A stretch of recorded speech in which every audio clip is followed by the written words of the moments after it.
DTV es información, es diálogo, es análisis. DTV es federalismo, libertad de expresión, pluralidad de voces.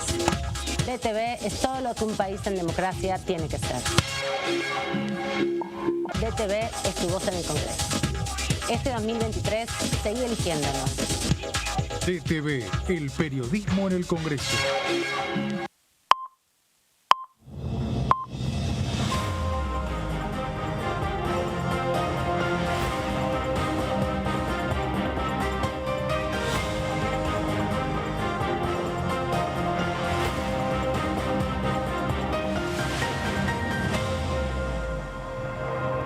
Hola, ¿qué tal? ¿Cómo andan? Bienvenidos, bienvenidas. ¿Todo bien? Aquí estamos cerrando ya la semana en la Cámara de Diputados, en la tercera edición. Queda nada para el fin de semana y queda nada para las elecciones en la provincia de Santa Fe, que son muy importantes porque se van a definir quién va a ser gobernador los próximos años.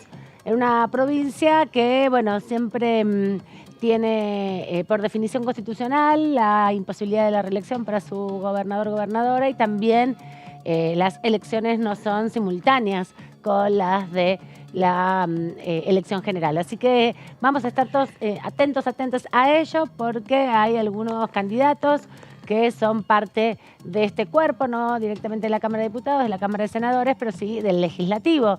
Y también porque, bueno, es uno de los principales distritos de la Argentina en términos numéricos, en términos de caudal electoral, y también venimos de unas elecciones que venían un poco para atrás en relación a la participación. Menos gente de la históricamente que concurre a las urnas, en las PASO que fueron hace 2 meses atrás. Se espera que para este domingo haya más concurrencia, esperando también que la apatía o que la insatisfacción democrática no genere un impacto complicado, ¿no? Que no vaya a trastocar, en definitiva, el proceso electoral, porque estamos además cumpliendo 40 años de democracia de manera interrumpida, y en este contexto electoral todo va teniendo otro cariz. También empieza a conocerse más detalles del proyecto de ley que envió el Ejecutivo Nacional, y hay también novedades respecto a YPF. No son muy buenas las novedades, pero bueno, también muchas repercusiones de diputados y diputadas de la oposición con respecto al fallo que se conoció en relación a reclamo de algunos sectores para que se los vuelva a indemnizar por la recuperación de YPF. Voy a saludar a mis colegas y a mis compañeras que están aquí conmigo, dándole todo a este viernes. ¿Cómo anda Gaby Vulcano? Bienvenida, buenas noches. ¿Qué tal, Aman? ¿Cómo estás? Bien, ya con espíritu de fiesta, de sábado a la noche, de fin de semana, salió el sol un poco, se volvió a nublar, pero... Sí, hay que tratar de descansar las que puedan, el fin de semana un poquito, ¿no? Para recuperar después energías. O por lo menos cambiar de mood, ¿no? No estar con el coso de las cosas del trabajo y la actualidad parlamentaria que, bueno, todo el tiempo nos trae muchas cosas para saber y conocer. Meli Jofre, bienvenida. Qué lindo verte viernes. Sí, lo mismo digo. Acá acompañando, bancando, viendo también qué va a pasar el próximo lunes, con una reunión que se convocó por parte del ministro Sergio Massa, porque está toda la discusión ahora puesta también sobre la mesa con el tema del impuesto a las ganancias. Estuvo haciendo varios anuncios en notas periodísticas. Exactamente. Y va a haber una reunión con sindicalistas y también con presencia legislativa. Va a haber representantes del Poder Legislativo. Me imagino la presidenta del cuerpo, me imagino el presidente de la Comisión de Presupuesto. De las comisiones de presupuesto, tanto de diputados como de Senado, puede ser. Estuvimos hablando hace un rato con Carlos Heller, el presidente de la Comisión de Presupuesto, y tiró ahí una posibilidad de que lo que tiene que ver con la suba del piso, que para eso sí está facultado el Poder Ejecutivo, pueda salir por decreto, y después hay que ver si la otra parte, si envía un proyecto o no el Poder Ejecutivo. Claro, porque vos estás desde temprano, me había olvidado que estabas desde temprano, así que tuviste oportunidad de hablar con Heller. Nos vas a contar todo lo que les chusmeó del proyecto Mi Pyme, que es lo más se empieza a tratar el miércoles mismo con funcionarios, y la expectativa del oficialismo es sacar dictamen ese miércoles. ¡Wow! O sea que va con todo. Rápido. Y sí, hay que tener en cuenta que ya queda menos tiempo para que venga el presupuesto aquí a la Cámara de Diputados, 15 de septiembre. Así que queda poco tiempo y hay muchos temas para debatir porque también me parece que aquí en la Cámara de Diputados están mirando qué sucede en el Senado con la ley de alquileres, donde es muy probable que finalmente se introduzcan modificaciones al proyecto que tiene media sanción de aquí de la Cámara Baja. Crédito Suba, están planteando Crédito modificaciones, también. Por ahí haya también incluso alguna atención a lo que plantean los bancos. Sí, lo que sucede en ambos casos es que fue diferente el tratamiento acá, en diputados, ¿no? Porque en la reforma de la ley de alquileres se impuso la idea de la oposición, mientras que Crédito Suba había un cierto consenso con algunos sectores de Juntos por el Cambio. Sí, de hecho, más particularmente juntos. la UCR. Sí, llegaron Después juntos. votaron bastante divididos todos porque hubo muchas abstenciones, no solo votos en contra. Pero bueno, se verá de acuerdo a esos cambios que tengan si el oficialismo en el Senado logra cerrar un acuerdo con los otros bloques federales y con el bloque sobre todo de sus ex compañeros. Claro, que tiene también algunos repercusión en la Cámara de Diputados con referencias legislativas. Exactamente, el correlato en esta Cámara de ciertos bloques. Y todo eso se va a definir también la semana que viene porque por lo menos la Comisión de Legislación General y de Presupuesto y Hacienda del Senado se llamó a un cuarto intermedio en el día de ayer que había recibido a inquilinos e inquilinas que, bueno, protestaban bastante, muy críticos a la media sanción que se le dio de la Cámara de Diputados y pidió hasta el miércoles siguiente analizar si se le puede incorporar y en qué sentido se le van a incorporar las modificaciones al proyecto. Pero vamos a repasar todo esto en un ratito nada más. Ahora le damos la bienvenida a nuestro primer invitado.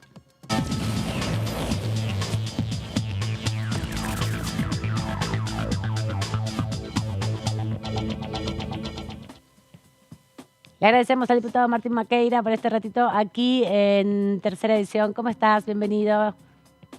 Bien, muy bien. ¿Cómo están ustedes? Bien, hace un montón que no hablábamos, no teníamos la oportunidad de cruzarnos en este horario. Así que, bueno, tenemos un montón de temas pendientes todavía para conversar. Primero que nada, preguntarte por qué sabes respecto a las discusiones que van teniendo las autoridades de los bloques para alcanzar un acuerdo de agenda en este sentido, vinculado a la posibilidad de sesionar. Si bien ha ingresado un proyecto nuevo que impulsa el Ejecutivo Nacional, hay varios que quedaron pendientes y había por ahora principios de acuerdo, ¿no? Para dentro de pocos días reunirse en el recinto. Sí, se había trabajado para una posible sesión semana próxima. Bueno, luego entró este proyecto del Ejecutivo que seguramente se debatirá. Esperemos la semana que viene escuchar a las autoridades de gobierno y después dar espacio a cada uno de los diputados para poder opinar y debatir, teniendo en cuenta que el proyecto recién ha ingresado. Es por supuesto una de las dificultades que tienen todas las pymes y todas las empresas del país, ¿no? De la dificultad de poder contratar, de las altas cargas sociales y demás. Parece con un sentido electoral, obviamente, el proyecto, teniendo en cuenta que es un gobierno a priori que está terminando. Veremos el resultado de la elección, pero apurar todo a último momento, bueno, tiene por supuesto un tinte electoral, pero bienvenido sea que podamos debatir estos proyectos. Yo tengo uno presentado en ese sentido ya hace varios años que nunca lo han movido la comisión. Bueno, quizás es momento de poder tratar estos temas y que sean políticas de Estado, ¿no? Lamentablemente se hace previo a una elección. Creo que es el trabajo que tenemos que hacer durante todo el año. Pero bienvenido sea que el Congreso funcione. Hay como una docena, ¿no?, de proyectos sobre empleo joven, sobre programas específicos para las pequeñas o micropymes, distintos diputados y diputadas de bloques muy distintos. Han trabajado y han pensado, representado una y otra vez estos proyectos. ¿Te parece que puede haber muchas diferencias con lo que plantea el Ejecutivo? ¿Podrían llevar una síntesis o van a tomar las decisiones más allá de lo que diga el proyecto respecto a los posicionamientos más políticos?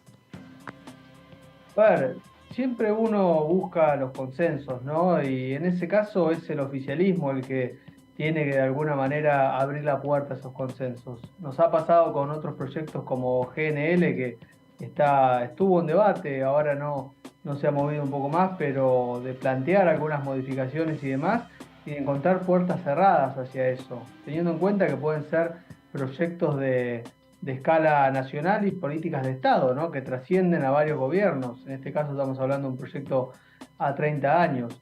Con lo cual creo que tiene que ir del lado de la oposición, proponer modificaciones razonables y del lado del Ejecutivo escucharlas e incorporarlas. Nosotros nos pasó con un ejemplo, es la ley Lucio, y lo traigo a colación porque la semana que viene trataremos un proyecto de protección para crear un protocolo, de actuación en caso de abuso sexual en instituciones, en todos los poderes del Estado a nivel nacional. Bueno, esto era algo que la ley Lucio venía a plantear por un planteo de separar la ley o de que el protocolo no entre dentro de esa primera iniciativa. Nosotros lo tomamos y pudimos sancionar una ley con los votos de todos los diputados, ¿no? De ambas cámaras, por unanimidad. Bueno, en este caso ahora se avanza en este protocolo, creo que está bueno en ese sentido que se escuchen todas las voces y que el oficialismo también tenga en cuenta los planteos de la oposición, que no fue la constante en estos 3 años y medio que llevamos de este mandato. ¿Qué tal, diputado? Lo saluda Melissa Jofré. A propósito de que mencionaba la ley Lucio, estuvo el secretario de Niñez semanas atrás en la Bicameral del Niño y había dicho que estaban muy próximos a sacar la reglamentación, que tenían justamente, creo que tiempo hasta el 8 de septiembre, si no me equivoco, que es el día de hoy. ¿Usted tiene información acerca de ese decreto reglamentario? Sí, el decreto reglamentario salió, es una ley ya reglamentada y en algunos de los artículos ya en funciones, como por ejemplo la capacitación, sí. Empezaron por aquellas personas que trabajan en la Administración Pública Nacional, en ANSES, en PAMI, por ejemplo, ya están dando la primer tanda, del primer corte, por decirlo así, de capacitaciones. Bien. Aún se ha avanzado en las campañas de concientización, nos han planteado que están trabajando en esas campañas, pero aún no es algo que esté en funciones. Y sí estamos viendo que un montón de provincias ya van adhiriendo, son más de 12. Esta última semana se sumó la Capital Federal y se sumó Corrientes.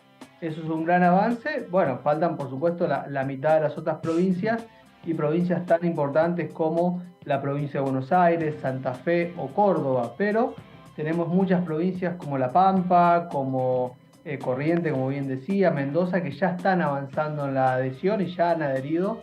Y bueno, es un gran avance en un proceso muy corto, ¿no? Para una ley que se aprobó en un año de debate y que ya las mitades de las provincias han adherido. Y aquí en el Congreso, para lo que es legisladores y autoridades, ¿tendría que venir la capacitación por parte de la CENAF? En ese caso, que es lo que queremos trabajar, por supuesto, con las autoridades de nuestra Cámara y también, naturalmente, con la Cámara de Senadores, se tiene que hacer un convenio, porque la CENAF lo que hace, por supuesto, es trabajar dentro del Poder Ejecutivo. El Poder Legislativo y Judicial podría conveniar con la CENAF para poder bajar esta capacitación, y es algo que se ha hablado también con el secretario de Niñez. Por supuesto que lo primero que se tiene que actuar es en los docentes, en los médicos, en el personal que más en contacto está con los chicos, que la ley habla específicamente de ese personal. Después, el resto de los poderes del Estado y el resto de la administración pública, bueno, bienvenido sea que también se capacite. Pero en este caso, por ahí diferente a la ley Yolanda o la ley Micaela, hicimos foco específico y obligatorio en las personas que trabajan en contacto con los chicos.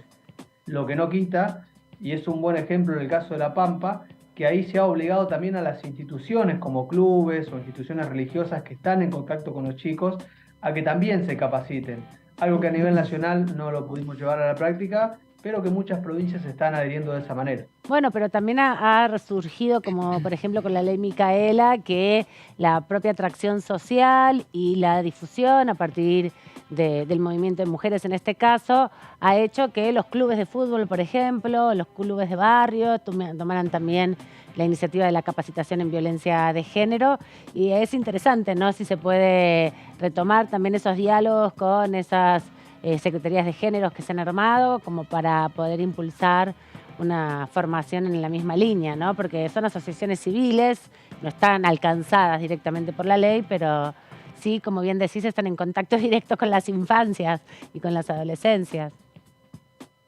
Por supuesto, es un trabajo que complementa el rol del Estado y es importantísimo porque muchas veces llegan a personas que quizás el Estado no llega por distintas razones, digamos, ¿no? Pero es importantísimo todo el trabajo que se hace desde el tercer sector, ONGs, como bien decías, que trabajan con violencia de género, con mujeres, ONGs que trabajan con infancias, en este caso hay un montón en el país. Por el propio caso Lucio, de hecho, se formó una ONG en La Pampa, encabezada por el abuelo de Lucio, que también está llevando un muy buen trabajo con las autoridades nacionales.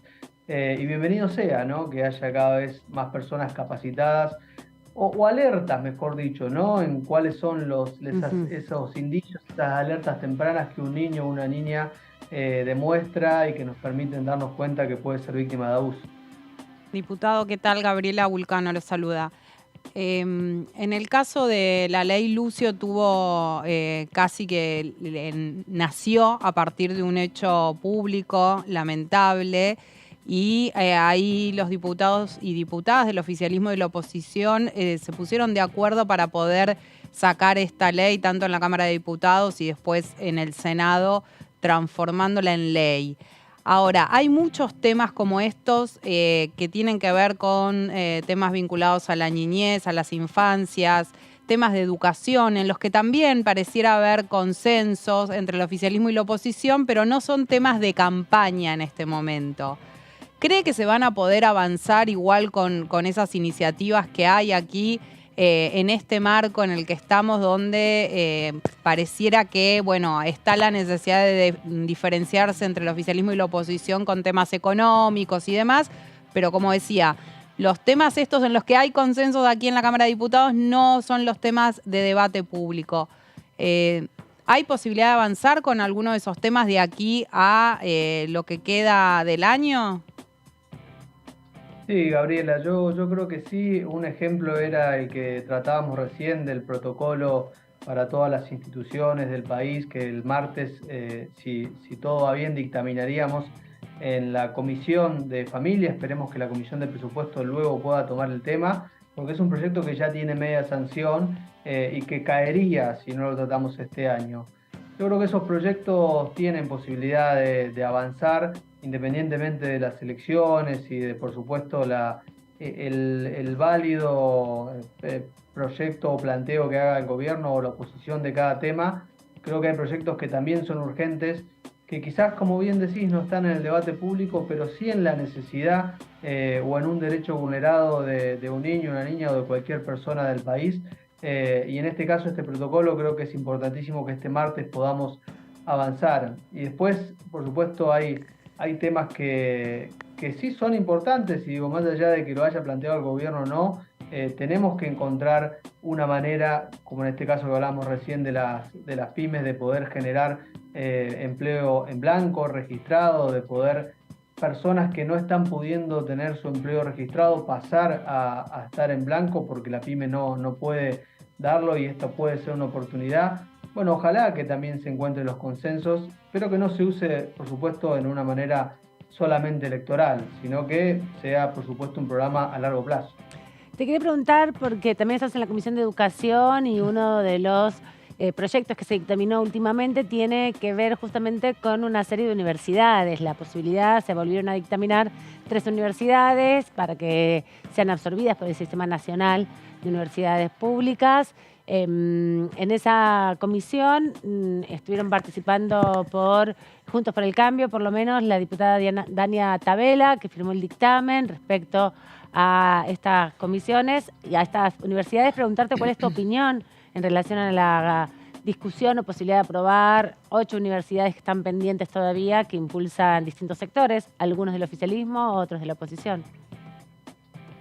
Creo que el debate de fondo tiene que ser cuánto presupuesto podemos destinar a esas universidades, porque por supuesto que crearlas siempre que haya una necesidad y siempre De hecho, la mayoría de las universidades públicas son de calidad y son muy bien administradas.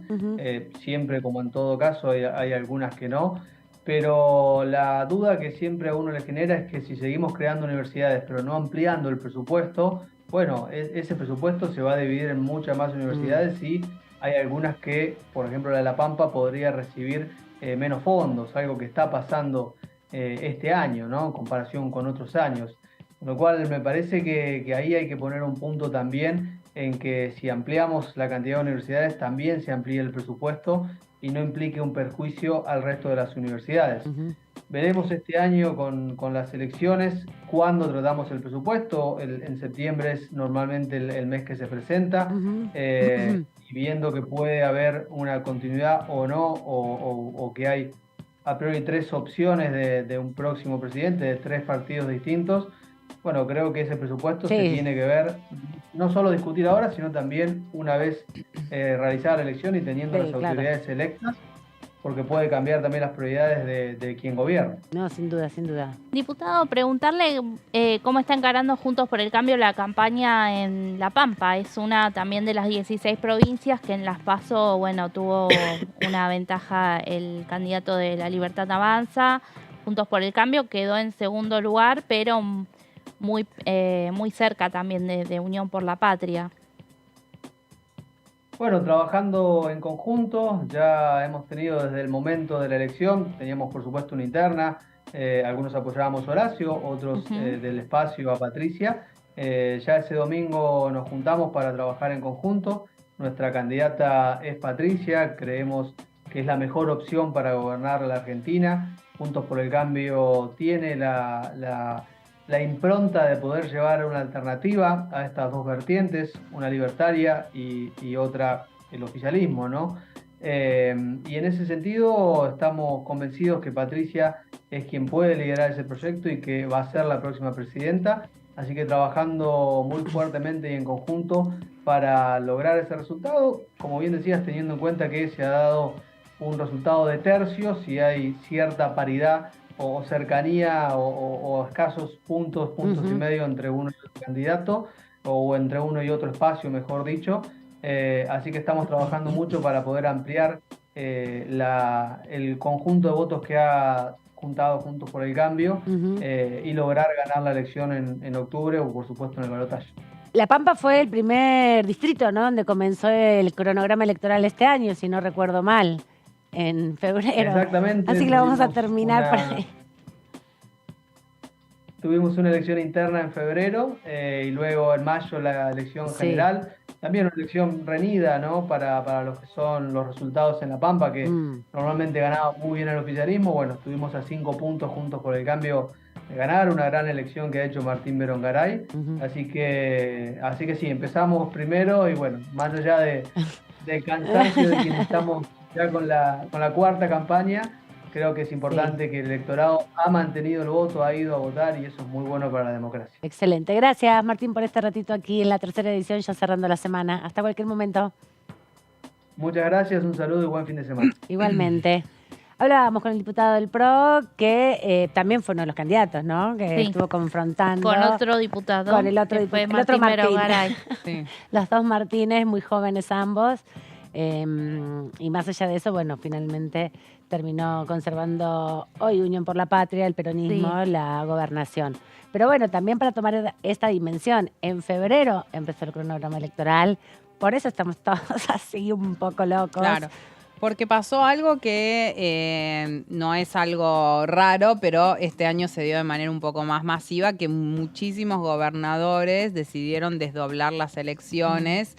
Y bueno, eso hizo que... hacer el partido propio, digamos. Claro, y que, bueno, tengan que ir a votar los ciudadanos y ciudadanas, sobre todo de esos distritos, más veces que tal vez en los lugares donde se dieron de manera unificada, como fue el caso acá de la Ciudad de Buenos Aires, más allá de que fueron elecciones concurrentes. Claro, o la provincia de Buenos Aires. Sí, o la provincia de Buenos Aires, donde directamente ahí no hicieron elecciones concurrentes. Ahora vamos a tener un mix en las generales. Sí, claro, y en Entre Ríos también. ¿No? Y en Entre Ríos también, y Catamarca.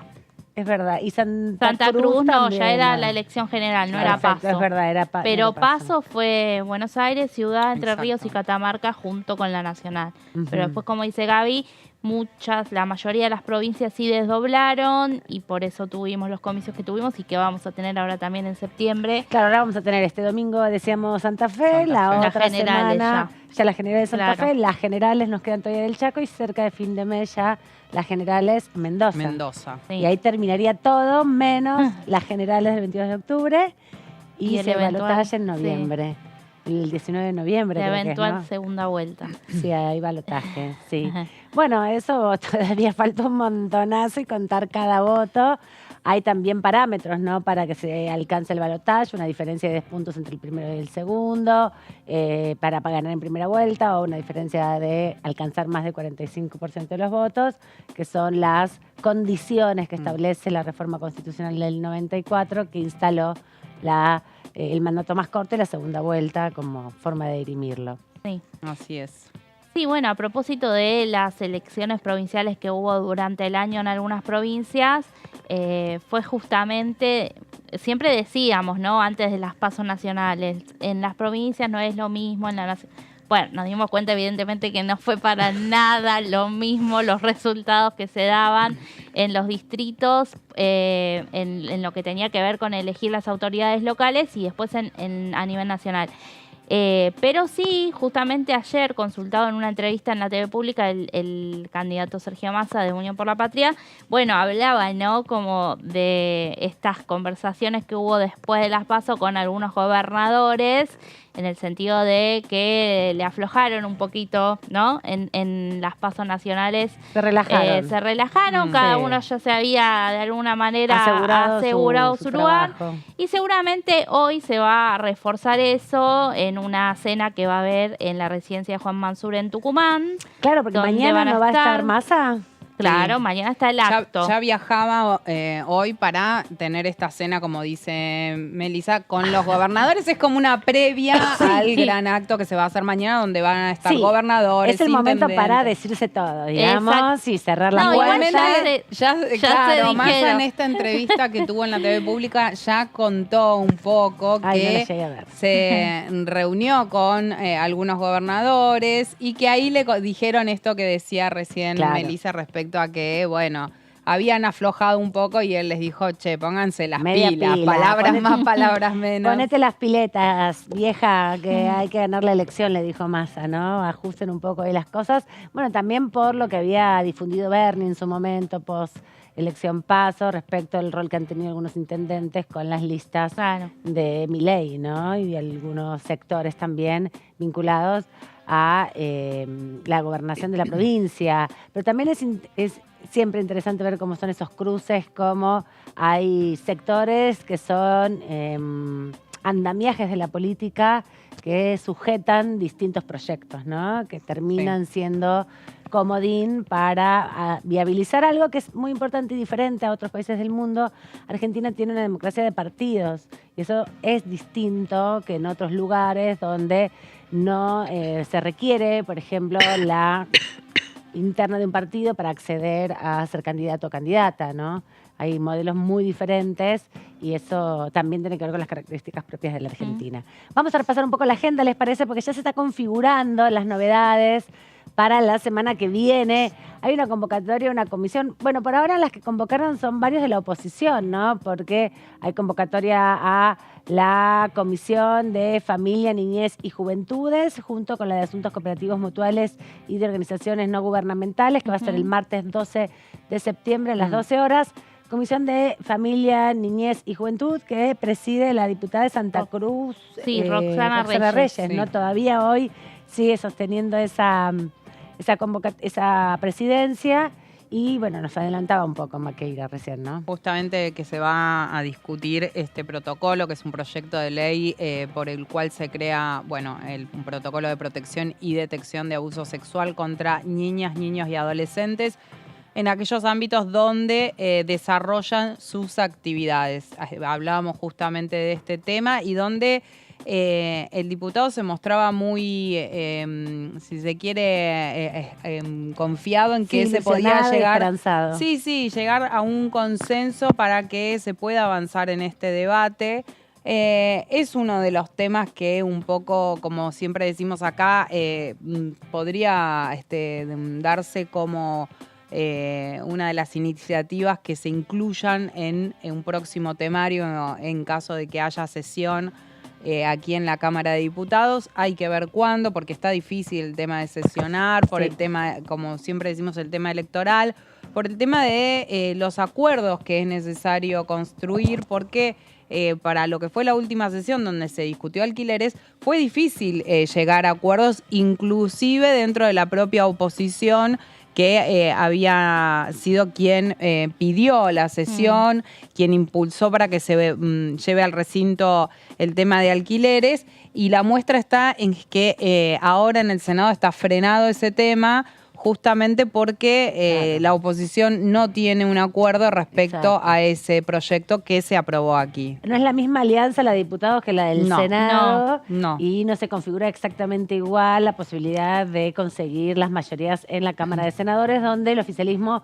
perdió 4 senadores que son estratégicos para el oficialismo, junto con algunos senadores de provincias que representan a las provincias, a sus partidos provinciales, que también son estratégicos para poder aprobar. Sí, pero son los mismos que ahora están pidiendo también modificaciones, que presentaron iniciativas también para que se modifique la ley de alquileres, que no sea el proyecto que se le dio media sanción aquí en la Cámara de Diputados. Y siempre pongo como ejemplo lo que fue la ley de legalización del aborto, porque recuerdo puntualmente que se trabajó muy en conjunto desde la Cámara de Diputados y el Senado para asegurarse, justamente por las diferencias que había al interior de cada uno de los espacios, porque se trató de una ley transversal, de asegurarse que lo que se votaba acá después se iba a aprobar tal cual se había aprobado aquí en el Senado. Acordate que la primera vez que se intentó, eso fue lo que falló, exactamente, ¿no? Cuando pasó al Senado no y de hecho consiguió. se modificaron algunas cuestiones del texto, si no me equivoco, con algunas cosas referidas a la cláusula de conciencia. Se modificaron aquí en la Cámara de Diputados, algunas a veces eran algunas palabras, comas y demás, o que se sacaba o se ponía algún término justamente para asegurarse la aprobación en el Senado. Tal vez faltó eso en relación al tema de alquileres, si bien aquí tuvo un tratamiento bastante extenso, pasaron más de 120 expositores para referirse a este tema. Ahora en el Senado también hay expositores de las cámaras inmobiliarias, de los inquilinos, pero es un tema que está trabado. Entonces, me parece que faltó eso, más allá de que, son temas diferentes, ¿no? También. Sí, yo creo que faltó eso, sobre todo también porque hace un año el dictamen se había cerrado de una manera, después quedó en disconformidad una parte de la oposición, ahora se modificó y se apuró para que sea 10 días después de las elecciones. Entonces, que tenga un efecto también. Claro, esa coordinación como que sí. No se aceitó tanto. Vamos a presentar a nuestra próxima invitada. En un ratito seguimos con la agenda que se va llenando minuto a minuto con más convocatoria a comisiones.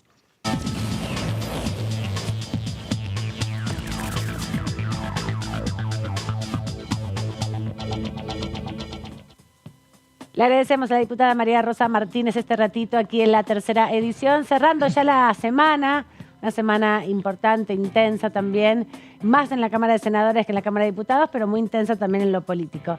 ¿Cómo está, diputada? Bienvenida, buenas noches. Hola, buenas noches, Amanda, ¿cómo estás vos? Muy bien.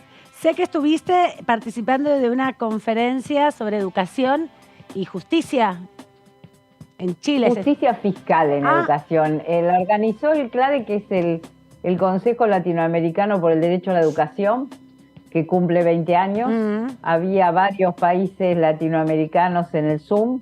Y la verdad que muy interesante porque viste que a veces la mirada sobre la educación en la Argentina es muy crítica. Sí, negativa. Hay un estudio que se ha hecho sobre cuál es la situación de la educación en la Argentina y nos preguntaban un poco acerca de lo que nosotros pudimos votar en el 2020, que era el aporte extraordinario a las grandes fortunas, sí, que contribuyó enormemente para ampliar el progresar. Hablamos de que sin ninguna duda, para que haya justicia fiscal e inversión en educación, tiene que haber una transformación del sistema tributario en un sistema más progresivo, pero que el financiamiento tiene que venir de los que más ganan. Y en este caso, el sistema financiero en Latinoamérica es uno de los que más gana y la Argentina va primera en el ranking. O sea que ahí habría que pensar una cuestión progresiva. O sea, modificar y por otro lado, bueno, el sistema tributario para que sea más progresivo. Claro. Y después la fuga, la elusión, la evasión, que son los principales problemas a la hora de la inversión en educación, que sin ninguna duda Argentina sigue siendo un país pionero gracias a la ley de financiamiento educativo de Néstor Kirchner, ¿no? Que hizo la diferencia, por más que durante el macrismo hubo una disminución de alrededor del 2% del PBI, lo hemos recuperado en este gobierno con la dificultad de la pandemia, y seguimos siendo en Latinoamérica uno de los países con más resultados a nivel educativo. El 75% de los pibes, viste que siempre se dice que los pibes abandonan la escuela, la repitencia. El 87% no repite y el 75% de los pibes en escuela media terminan la escuela media. Bien. Me parece que son datos importantes para saber que tenemos por delante mucho por hacer, como seguir tratando el tema de universidades, accesibilidad a la educación terciaria, y tenemos mucho por mejorar a nivel de tributos y sistema tributario progresivo. Me parece interesante esa relación que hiciste entre el impacto de la fuga de capitales y la evasión fiscal, en definitiva la no declaración de las ganancias, o la puesta también en paraísos fiscales para que no se pueda tributar, y el impacto en la educación. ¿Hicieron ese análisis también, ese cruce sobre la afectación? Sin duda, ahí hay una clave de mejoramiento de la inversión, porque además el porcentaje de PBI también tiene que ver con en realidad el volumen de ese PBI. Entonces decíamos, el porcentaje de PBI es una variable, también otra variable es el costo educativo y de dónde salen los recursos, que me parece que, no sé, yo creo que una de las claves que tenemos que trabajar desde la política, desde el Congreso, de la militancia, es poder transparentar este debate. O sea, saber que con participación se logra modificar algunas cuestiones que de raíz están descolocadas, si querés. Porque la participación hace que entendamos por qué queremos sacar de los paraísos fiscales el tributo, por qué queremos pensar en que tribute el sistema financiero, porque son los lugares de mayor ganancia y porque eso tiene una inversión concreta en términos de mejora de la situación educativa. Si bien nosotros somos uno de los países que tiene trayecto más largo de los 3 años, 12 años de educación continua, sin embargo hay mucho por mejorar. Y hay mucho que durante este corto tiempo de 4 años, con pandemia mediante, hemos mejorado en términos de infraestructura educativa a nivel inicial, en la provincia de Buenos Aires en particular. Bueno, tenemos que seguir este camino, pero yo creo mucho en la participación de los jóvenes, en la participación ciudadana, en la participación de los docentes, de los padres, porque estas cosas se transforman desde ese lugar. ¿Qué tal, diputada? La saluda Melissa Jofré. La quería consultar porque usted forma parte de la Comisión de Legislación del Trabajo, que se va a reunir la próxima semana y van a intentar avanzar con un proyecto que tiene que ver con un régimen de promoción a la industria del calzado. Sí, yo, mira, participé de la reunión conjunta que se hizo con industriales del calzado, con el sector, con trabajadores, con sindicatos. La verdad que es un proyecto interesantísimo. Estaba el representante de Paquetá, que ahora tiene un nuevo nombre en la Argentina, que durante el macrismo tuvo que cerrar y que decidió reabrir la empresa, no solamente por la cantidad de puestos de trabajo, sino por la calidad y la capacidad competitiva de esta industria a nivel internacional. se discutió mucho el tema de diseño. Una industrial habló del oficio, que es un oficio que en otros países se ha perdido, y de que hay posibilidades de mercado interno en crecimiento y de mejorar la posibilidad de la producción para el mercado interno, pero también para la exportación. Y la verdad que es una industria que con fomentos del Estado, con legislación, crecería y daría muchos puestos de trabajo. También se habló mucho del interior de nuestro país. Si bien el proyecto lo presentó la diputada Constanza Alonso. El nombre que le digo Constanza Alonso. Constanza Alonso de Chivilcoy, donde está la empresa Paquetá. También hubo representantes, estuvo Débora Giorgi por La Matanza, porque ha sido una industria muy creciente en La Matanza y que también en la época del macrismo casi desaparece. Y me parece que fue muy importante también que hubiera economías regionales. Estuvo la gente de La Rioja, pueblos enteros vinculados a la industria del calzado. La verdad que creo que vamos en camino a dictamen conjunto. Débora Giorgi hizo referencia también a la importancia de la incorporación de tecnología y de ciencia y tecnología a la industria del calzado, porque planteaba que, casi ninguno, muy pocos son los calzados que se hacen completamente en Argentina y muchas partes que se importan, y para ir construyendo la sustitución de importaciones. ¿Te parece que parte de este proyecto impulsa también esa dimensión de cruce entre desarrollo científico-técnico y producción? Seguro, había compañeros del sindicato del cuero que hablaban de cómo se puede ir reemplazando material que se importa desde el avance tecnológico, por ejemplo, las suelas vinculadas a la industria de los polímeros y el cuero, mejorando la calidad de producción del calzado. La verdad que fue muy interesante, muy complementario a nivel vertical y a nivel transversal como industria. Me parece que estamos bien encaminados con ese proyecto y sobre todo con esta concepción con la que trabajamos desde el Frente de Todos, que es que los proyectos no son producto del escritorio, sino productos de la realidad y productos de la calle, y donde lo que intentamos es que todos los sectores puedan coincidir, que coincidan los trabajadores con los industriales, con la ciencia y la tecnología, con los inversores. Bueno, ahí hay un caminito. También hubo compañeros de la provincia de Buenos Aires que vienen promoviendo la industria, muy interesantes, del gobierno de Axel. Muy interesante, creo que va a haber dictamen de mayoría, espero que así sea. No hubo mucha presencia de la oposición ese día, ¿no? No había presencia de la oposición ese día, no. Diputada, ¿qué tal? Gabriela Vulcano la saluda, ¿cómo está? Hola Gaby, ¿cómo estás vos? Bien. Quería preguntarle un poco sobre la campaña, cómo está la campaña en la provincia de Buenos Aires, teniendo en cuenta que hace muy poquito, hace unos días, Axel Kicillof dijo algo que un poco sorprendió, que tenía que ver con esto de que hay que construir una nueva utopía. Habló también de crear una nueva música, si bien destacó las figuras de Perón, de Evita, de Néstor y de Cristina. Dijo que no se podía seguir viviendo de ellos, ¿no? Y me gustaría saber un poco en ese marco, teniendo esto como idea de fondo, cómo están viviendo la campaña en la provincia de Buenos Aires.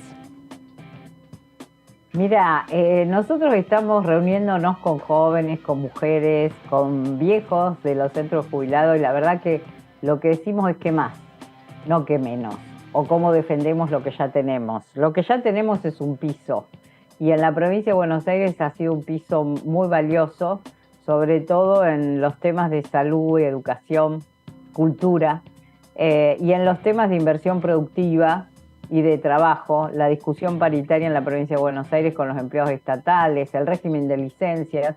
Pero nosotros decimos que más, porque de eso se trata la esperanza y la posibilidad de futuro, es sobre este piso que nos proponemos.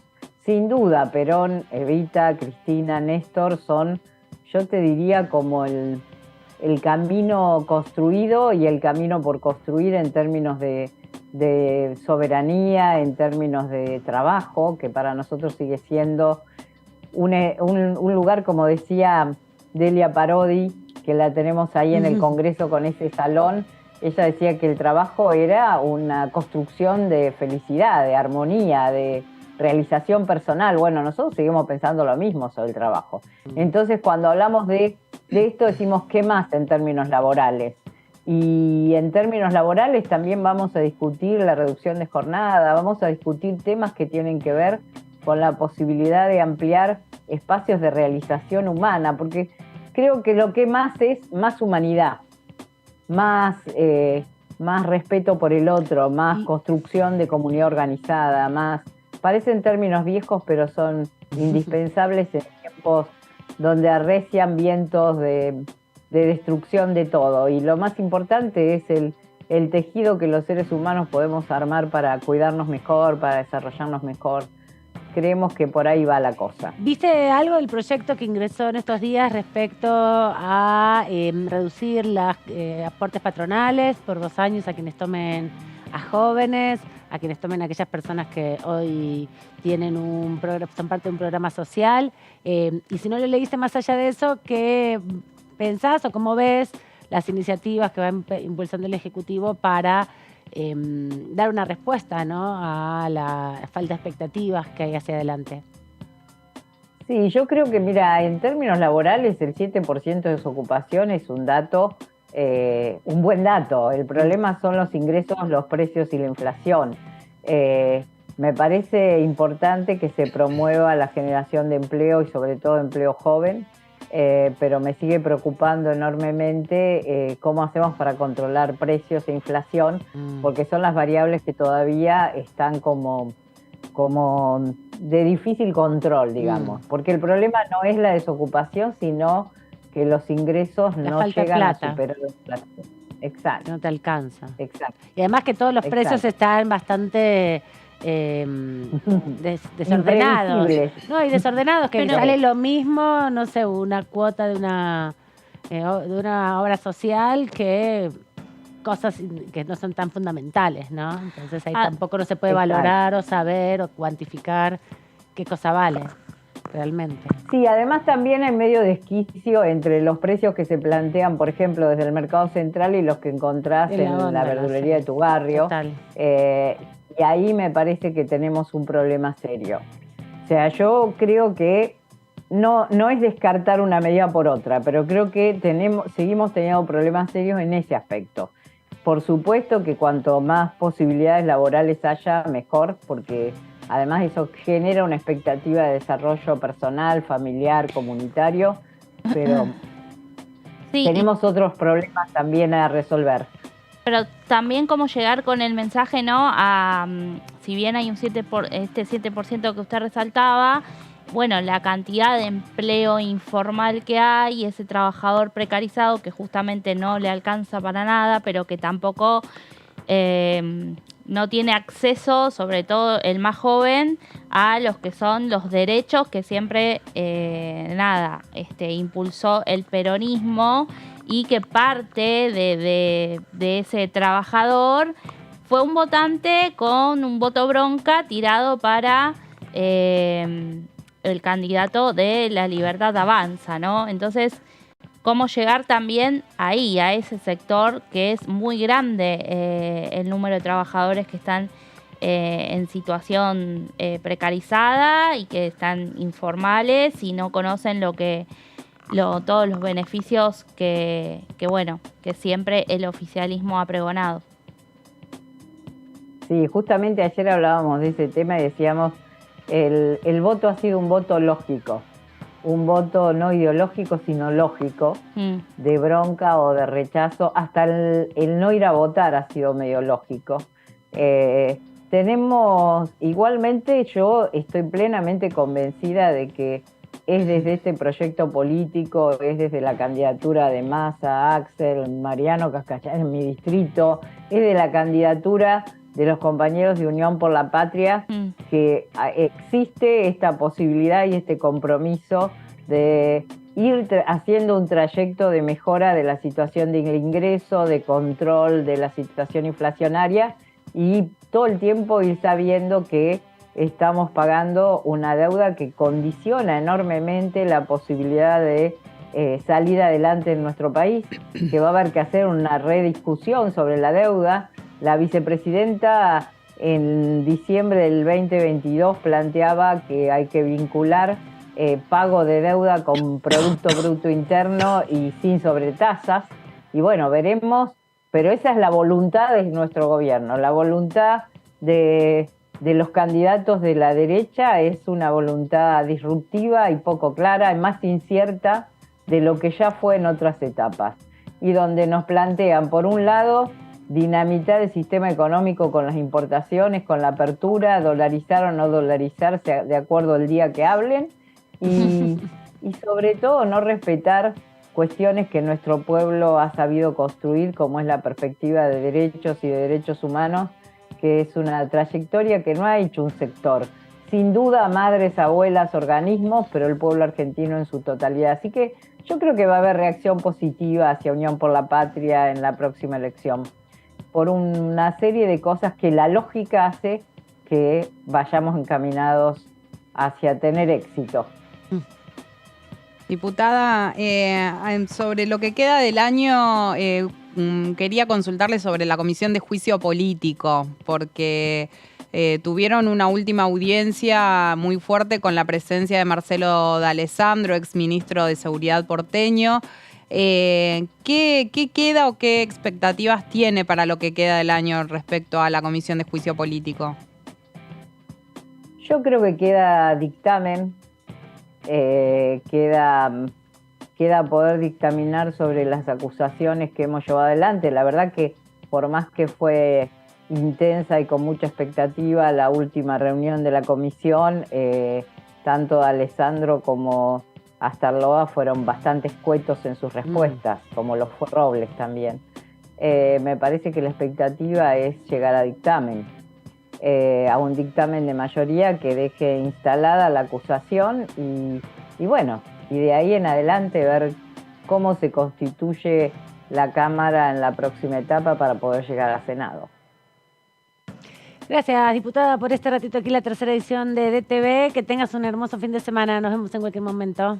Igualmente a ustedes y a toda la audiencia. Abrazo grande. Adiós. Bueno, la palabra de la diputada María Rosa Martínez, que nos comentaba su perspectiva sobre lo que va a suceder la semana que viene. Ya veníamos avisando que tenemos comisiones que se están reuniendo y se están configurando a lo largo de la jornada. Vamos a tener un super miércoles con mucha actividad. Ahora en un rato la vamos a estar repasando también para que ustedes puedan saber qué se va a discutir. Pero nos adelantaba un debate y una posibilidad de dictaminar este régimen especial para la industria del calzado, que va a ser la primera vez que se haga algo por el estilo para esta rama productiva que es importante en la Argentina y que tiene una tradición muy antigua ya en el país, pero nunca había tenido un régimen de promoción especial focalizado para mejorar las condiciones productivas y también apostar a las exportaciones. Nos vamos a la pausa, volvemos en un ratito, no se vayan.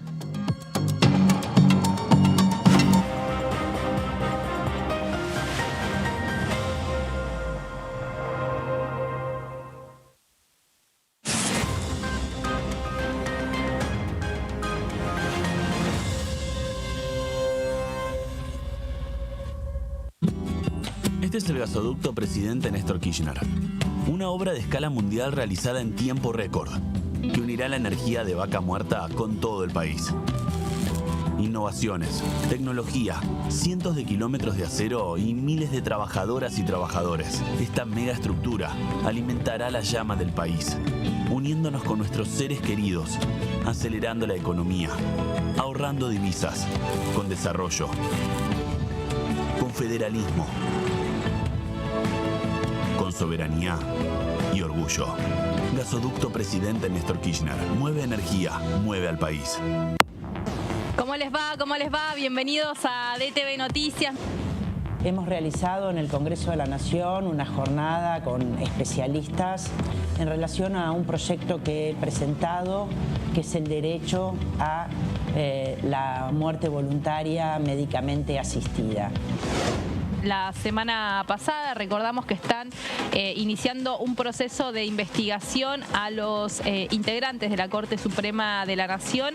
En este caso, la comisión empieza con la coparticipación de la Ciudad Autónoma de Buenos Aires, la coparticipación al gobierno porteño, y este fue el tema que se trató la semana pasada. DTV Noticias, de lunes a viernes. Generamos trabajo registrado para más de 1 millón de personas desde el comienzo de nuestra gestión. Y detrás de ese dato, estamos construyendo una Argentina justa e igualitaria.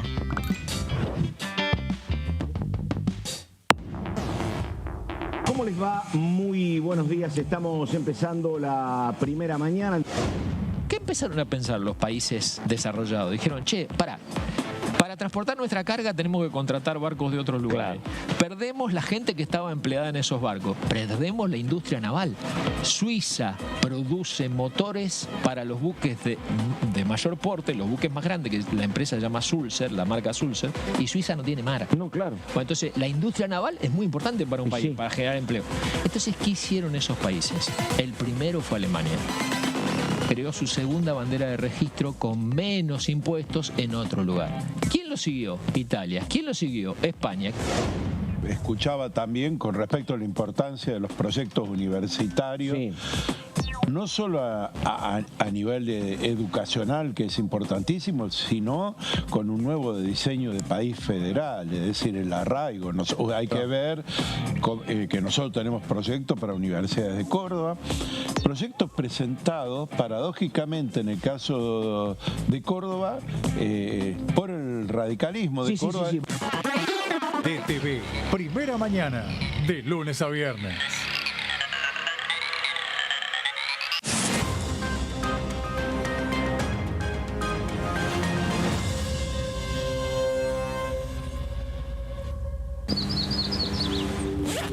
Comenzaron las clases y está todo listo.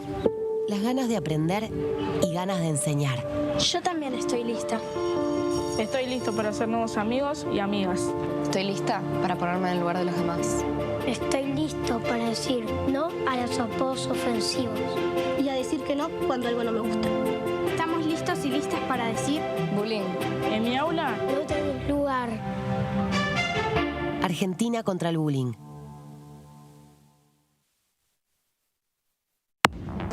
Hola, ¿cómo va? Buen mediodía. Desde nuestro lugar, como diputadas y diputados, como bloque de Unión por la Patria, enviamos una delegación de diputadas y diputados de la que formé parte a Jujuy, los recibimos a los representantes del Malón en la provincia de Salta, recibimos su petitorio y luego también en representación del bloque de Unión por la Patria, que estamos teniendo estas reuniones para dar una respuesta a lo que plantean las comunidades que están acampando ya desde hace semanas frente a la Corte Suprema, reclamándole a la Corte que dictamine la inconstitucionalidad de la reforma de Morales. El Estado tiene que tener un control y tiene que cambiar la ley de regalía. La ley de regalía, que sigue siendo la regalía el 3%, 3,5% de todos los minerales en nuestro país, que mientras en otros países es otro el precio. DTV, primera edición, de lunes a viernes.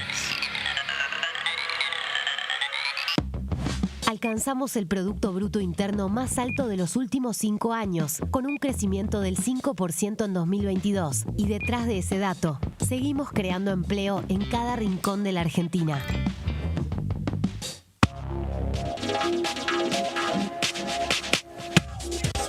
DTV es información, diálogo, análisis. DTV es federalismo, pluralidad de voces, libertad de expresión.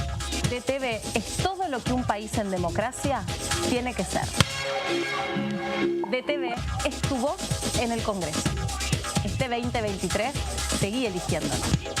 DTV, el periodismo en el Congreso. Aumentamos 6% el consumo privado durante 2023, acumulando 27 meses consecutivos de crecimiento. Y detrás de ese dato, la economía argentina sigue expandiéndose.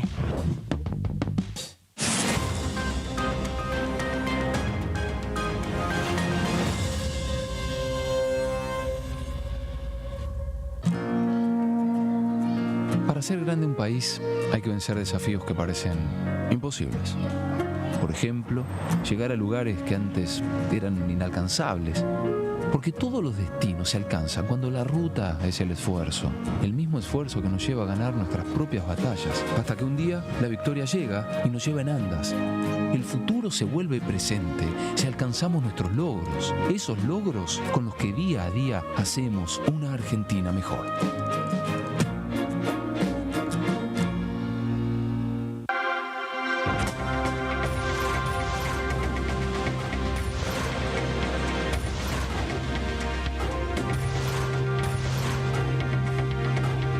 Ellos son tu voz en la segunda edición.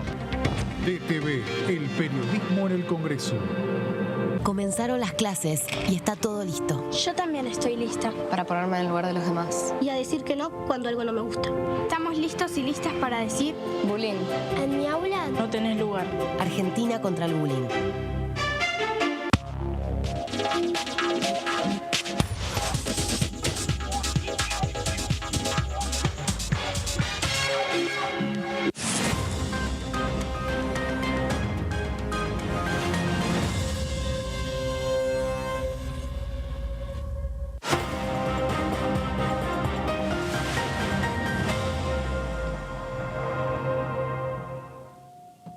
Segunda hora aquí en la tercera edición, cerrando ya casi toda la semana. Nos vamos nosotras y cerramos la puerta nomás del Congreso hasta el lunes, porque, como les venimos contando, hay comisiones. Si bien en general la actividad empieza los martes, cuando teníamos las sesiones mixtas, remotas, telemáticas, teníamos también posibilidad de tener sesiones de comisión los lunes y los viernes. Pero sí, eso es verdad. Recuerdo. Quedó en el 2020. pasado. Sí. ¿Cómo se trabajó, ¿Viste? Así, estuvieron un montón. Muchísimo, es verdad. Bueno, después fue algo que quedó, digamos, se tomó como para en algunas reuniones informativas de invitados que están en el interior del país y no pueden venir, quizás algún Zoom, pero los lunes no volvimos a tener comisiones. No fue la regla, claro. Los lunes y los viernes no volvimos a tener comisiones. Sí. Vamos a seguir repasando lo que va a pasar la semana que viene. Habíamos dicho que a las 10 de la mañana, que el martes habíamos dicho 12, a las 12 del mediodía va a estar la Comisión de Infancias, Niñez, Juventudes y Asuntos Cooperativos Mutuales y de Organizaciones No Gubernamentales. Va a ser en la principal sala de la Cámara de Diputados del Anexo, así que se espera mucha participación, ¿no?, de invitados e invitadas. Pasamos al miércoles 13, super miércoles, mucha actividad parlamentaria. Desde las 10 de la mañana, una comisión que también preside uno de los diputados de la oposición, ¿no?, que es Martín Tetaz, la Comisión de Análisis y Seguimiento de las Normas Tributarias. Va a convocar a lo largo de varias jornadas, distintos miércoles, invitados para analizar una reforma tributaria integral, como si fuera, un proceso de análisis, de puesta en valor o de pensar, ¿no?, hacia adelante cómo avanzar con este tema. 2 jornadas va a haber de esta comisión, pero la otra va a ser en la semana siguiente. Claro, la otra es el 20 de septiembre. Para este miércoles a las 10 de la mañana entonces fueron invitados el doctor Carlos Folco, también la doctora Teresa Gómez y el doctor Daniel Malvestini, quienes van a estar exponiendo sobre sus ideas respecto a una reforma integral tributaria. A las 13:30, también en la sala más importante de la Cámara de Diputados, que es el anexo C, va a haber una reunión conjunta. Aquí van a estar discutiendo justamente la creación de este régimen de promoción a la industria del calzado y su cadena de valor. Y hay 3 comisiones que son convocadas. La de industria, que preside Casareto. Sí. La de legislación general. La de legislación del trabajo. Ahí está, Vanessa Siley. Y la de presupuesto y hacienda. Carlos Heller. Son 3 comisiones con oficialismo, digamos, como presidentes. Y se van a reunir y nos adelantaba la diputada que van a dictaminar seguramente, ¿no? Así es. Heller no va a tener trabajo a lo loco. Ya empieza con esta comisión y después cuando se discuta presupuesto, recuerdo lo que fue el año pasado, donde fueron audiencias súper extensas. Sí, total. Y Heller estuvo ahí encabezando. Al pie del cañón, y también después me acuerdo que hubo modificaciones muy tediosas en la discusión en particular, que de hecho... 4 horas demandó. 4 horas. Fue de 5 de la mañana a 9 de la mañana. Lo grabado en la memoria. Sí. Esperemos que no se repita en igual sentido. Lo que no sabemos todavía es cuándo se va a discutir el presupuesto. Sí va a ingresar seguramente el 15, como dice la Constitución. Puede que haya, no sé si te adelantó la ley de algo. administración financiera. ¿Qué te dijo Heller del presupuesto? ¿Algo? No. Nada, evadió. No, nada. Dijo que ya de por sí, si hubo años en los que no hubo presupuesto, imagínate lo limitado y condicionado que está en medio de un debate electoral. Está como ya entregado. Sabe que va a ser muy difícil la tarea. Vamos a tener que ver cuándo se va a concretar. Cuándo se activa. Exacto. Pero lo que sí está activo es la Comisión de Presupuesto, que una vez que termine de discutir con la legislación del trabajo y la Comisión de Industria, se va a quedar en soledad, también en el anexo C, el más grande, repito, con invitados importantes para tratar el proyecto que ingresó ayer sobre un régimen de facilitación del trabajo registrado. Fueron invitados, anoten. La ministra de Trabajo, Empleo y Seguridad Social, la licenciada Kelly Olmos, Raquel Kelly Olmos. Creo que es la primera vez que viene, ¿no? Sí, a la nunca Cámara. vino a la Cámara de Diputados, es verdad, porque todos los proyectos que se habían discutido no estaba ella todavía como ministra, ¿no? No. Todavía no concurrió, me parece, a ningún plenario para ningún proyecto en particular. También van a venir otros invitados, como el titular de la Administración de Ingresos Públicos. Esta es la citación, tal cual, enviada por el secretario parlamentario. Es la nota que dice que a las 15:30, en el segundo piso del anexo C, se va a estar convocando para discutir este proyecto.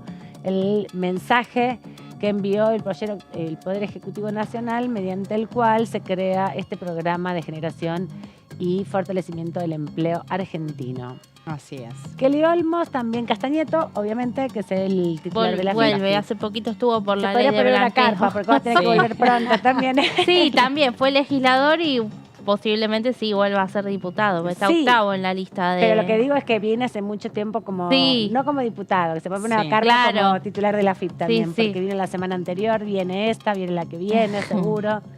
Todos ellos van a estar participando. También de Mendiguren, Ignacio Mendiguren, que es el secretario, de Industria y Desarrollo Productivo. Y también viene Claudia Balestrini, que es la subsecretaria de Ingresos Públicos, que también va a estar, que vino hace poco también. Por lo de blanqueo no pudo venir, pero estaba citada, pero finalmente no vino.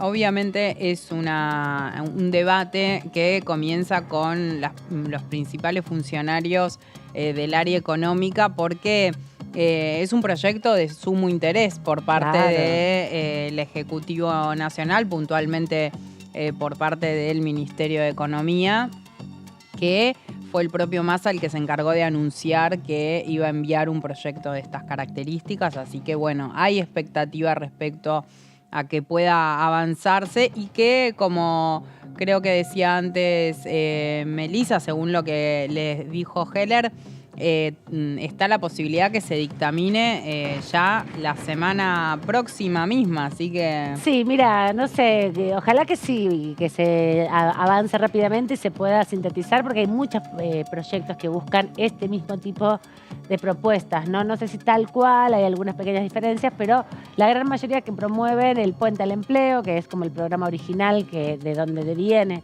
toda esta iniciativa, ya la había presentado Massa cuando era presidente de este cuerpo, ¿no? Y Graciela Camaño y otros diputados, la nombro a ella porque siempre insiste con el proyecto de empleo joven. Son varios los diputados y diputadas que vienen nutriendo la Comisión de Legislación del Trabajo, pero también la Comisión de Presupuesto y Hacienda, para poder contribuir, ¿no?, a discutir este proyecto. Vamos a repasar ahora en placas con Meli en un segundito los puntos fundamentales del proyecto, pero también ella nos contó que estuvo conversando con Carlos Heller más temprano el análisis justamente, y esto decía el diputado sobre la comisión que está convocada para el miércoles. Si nosotros hemos tenido años en los que no se aprobó el presupuesto, ¿cómo nos va a poder pasar que el tema esté condicionado, digamos, por las elecciones? Ahora, Massa el otro día, creo que en una nota periodística, dijo que iba a mandar un proyecto de presupuesto al Poder Ejecutivo superavitario, es decir, con superávit fiscal, no con déficit fiscal, que iba a incorporar todas las exenciones impositivas que hasta aquí estaban vigentes, que con eso se revertía la situación y que el tema fiscal había que resolverlo no aplicando políticas de ajuste. Inevitablemente el debate tendrá que ser condicionado por las visiones políticas de quienes están participando del proceso electoral. Pero es inevitable porque hay una coincidencia de fecha. La manda de tratar el presupuesto es una manda constitucional, inclusive, en cuanto a la fecha. Por lo tanto, no se puede especular con el tema. También hay que decir, para dar un ejemplo, y para entenderlo, que el gobierno manda su presupuesto con la idea de la continuidad de sus políticas. Cuando asumió el actual gobierno, lo hizo con un presupuesto que había aprobado la gestión anterior, y tuvo luego que modificarlo en todo lo que tuvo que modificarlo, porque era un presupuesto que correspondía, diríamos, a otra filosofía, a otra ideología, y por lo tanto tenía prioridades absolutamente distintas. Quedé un poco mareada porque lo vi a Pato Méndez ahí, Meli, pero estabas en el análisis justamente hoy. Pato en general está en la primera mañana, tempranito, pero bueno, como todos nuestros colegas, muchos de nuestros colegas están de viaje cubriendo las actividades políticas y también de campaña, ven los enroques de los horarios, por eso la tenemos también a Meli ahora para continuar con la presentación ya más en detalle de este proyecto que se va a discutir el miércoles. Y ahí nos comentaba el diputado Carlos Heller, que él es el presidente de la Comisión de Presupuesto y Hacienda, única comisión a la que tuvo giro este proyecto que ingresó en el día de ayer. Sí, ayer bien temprano. Exactamente. Nos comentaba que, bueno, la intención del oficialismo es emitir dictamen ese día. Habrá que ver si así se da.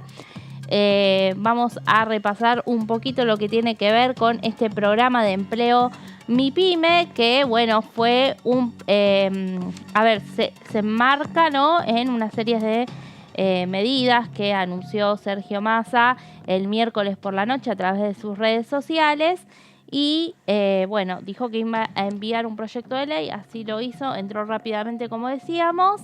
Tiene que ver con un plan de empleo PYME con el que se pretende generar un clima de confianza, pero sobre todo de estímulo para el empleo formal. También estuvo en varios medios de comunicación, estuvo ayer en la televisión pública, el día anterior en otro canal de televisión y ahí fue anunciando los proyectos que al día siguiente iban cayendo acá en la Cámara de Diputados y dijo que se había comprometido tanto con la presidenta del cuerpo como con el presidente de la comisión para avanzar rápidamente y ahí está el efecto. El miércoles la convocatoria a las 15:30. Sí, así es. Como vos decías, también hay muchísimos otros proyectos que tienen que ver con empleo joven que hasta ahora no se han puesto en tratamiento. Incluso también proyectos desde el Interbloque Federal que tienen que ver con el blanqueo laboral y eso es parte de lo que incluye esta iniciativa. Así que habrá que ver si allí la oposición también está para defender sus iniciativas y qué hace respecto de esta idea, de esta propuesta que obviamente se da en medio de un debate electoral y no va a estar exento de esa crítica. Exactamente. Ese apunte. Bueno, la medida prevé llevar alivio a las pequeñas y medianas empresas que por 2 años reducirán en un 100% las contribuciones patronales para nuevos puestos de trabajo. Vamos a la siguiente. El proyecto busca consolidar y dar sostenibilidad a la tendencia positiva en la generación de empleo, esto de acuerdo a los datos que destaca el gobierno en los fundamentos de este proyecto. Y así dar previsibilidad a los trabajadores y a los distintos sectores de la economía. Como decíamos, contempla una reducción del 100% para las pequeñas y medianas empresas en lo que son las contribuciones patronales, en el caso de contratar a 3 tipos de personas. Bien. A alguien que no recibe ningún plan social, a alguien que sí lo recibe y a un joven entre 18 y 25 años que acceda al mercado laboral por primera vez. O sea que está orientado para la juventud, los pibes y las pibas que salen de la secundaria, por un lado, para su primer empleo, pero también para aquellos que por ahí llevan mucho tiempo desocupados o que están en alguna organización y tienen por eso una contribución social por parte del Estado. Pero entiendo que también apunta al sector entre los 30 y los 50, que por ahí se quedaron sin laburo, por ahí se quedaron durante mucho tiempo haciendo changas o siendo trabajadores independientes, informales, estando también, no sé, en una feria, poder dar ese paso y empezar a formar parte de un plantel laboral, ¿no? Exactamente. Vamos a la próxima placa para seguir hablando.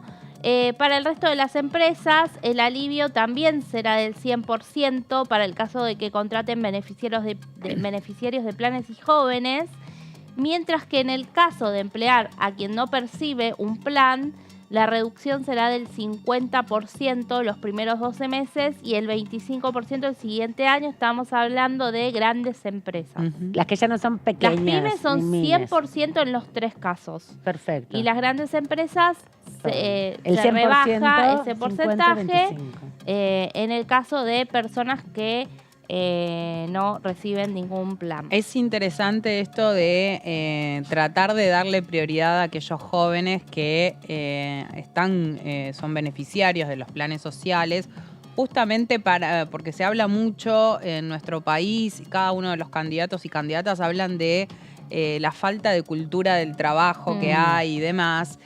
Pero más allá de ese latiguillo que tienen muchos, lo cierto es que para que se pueda dar esa cultura del trabajo, tiene que haber oportunidades para aquellos jóvenes que son de los sectores populares, que están tal vez cobrando un plan social y que muchas veces no tienen cómo insertarse en el mercado laboral. Así que me parece que en ese punto es algo que es interesante el abordaje, porque siempre se habla del empleo joven simplemente pensando en, bueno, es difícil que los jóvenes consigan trabajo, más difícil es para aquellos jóvenes de los sectores populares, ¿no? Claro, y además también porque muchas veces las habilidades que se tienen no se pueden cuantificar en un currículum, no hay tanto tiempo o experiencia previa que pueda ser también puesta en valor a la hora de buscar un laburo. Hay ahí, me parece, no solamente la segmentación de las empresas, del volumen y capacidad productiva de las empresas, sino también una segmentación en las distintas realidades que se encuentra el universo de la informalidad, porque muchos de estos trabajadores ya están trabajando. Lo que pasa es que no tienen reconocido ese trabajo formando parte del plantel laboral, ¿no? Ahí me parece que hay una facilitación para Por que eso ahí esa hay un registración se segundo dé. capítulo también de esta ley que no solo apunta a, el que nunca tuvo un empleo para que pueda acceder a un puesto de trabajo, sino también al blanqueo de aquellos trabajadores que están en situación informal, ¿no? Por eso se contempla un esquema de regularización de situaciones laborales no registradas. Y acá, en ambas cosas se me vienen a la cabeza algunos planteos que podría tener la oposición, porque si es por el discurso de bajar impuestos, tendrían que estar a favor de reducir las contribuciones patronales. Pero también recordemos que siempre que hay una situación de que se condona deuda o se dan algunos beneficios a quienes incumplieron con las reglas, porque si te tienen en negro están incumpliendo las reglas, siempre piden algún tipo de compensación para el que hizo las cosas bien, ¿no? Para el que nunca capaz tuvo una persona fuera de su registro. Sí, capaz son cosas que vamos a escuchar en el debate. Seguramente. ¿Te parece que antes de entrar en esta parte del programa, del proyecto que tiene que ver específicamente con la registración de los empleados y trabajadores que aún no están trabajando, pero aún no son parte del plantel laboral, lo que decía el diputado Carlos Selva, que ni bien se conoció los alcances de este proyecto, habló con nuestros colegas aquí en Diputados TV y se refirió a la importancia de impulsar este tipo de iniciativas. Nosotros ya con Sergio, con Graciela Camaño en ese momento, con Felipe Solá y con el Vasco de Mendiburen, presentamos en el 2016 un proyecto para que los planes de empleo permitieran la perdurabilidad del cobro que daba el Estado Nacional empresas que incorporaran a personas que estaban dentro de los beneficios de los programas sociales.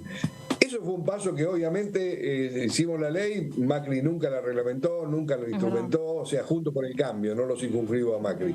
Juntos por el Cambio nunca lo dio. Después a los 2 años o 3 largaron una ley que le habían puesto enganche y nunca le pusieron el esfuerzo que hay que ponerle para que la ciudadanía, no es solamente escribirlo, sino que realmente tenés que tener una decisión política de comunicarlo, incentivarlo. Bueno.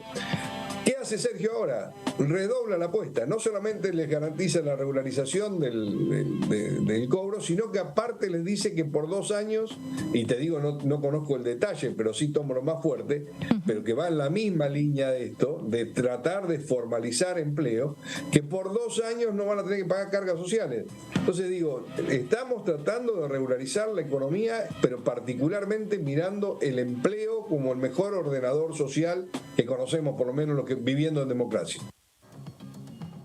Bueno, aquí los detalles, parte de la opinión que tiene Carlos Selva cuando empezó a ver el proyecto, pero tenemos también en estas placas, Meli, un poco más detalladamente de qué se trata este otro capítulo que tiene que ver con la regularización.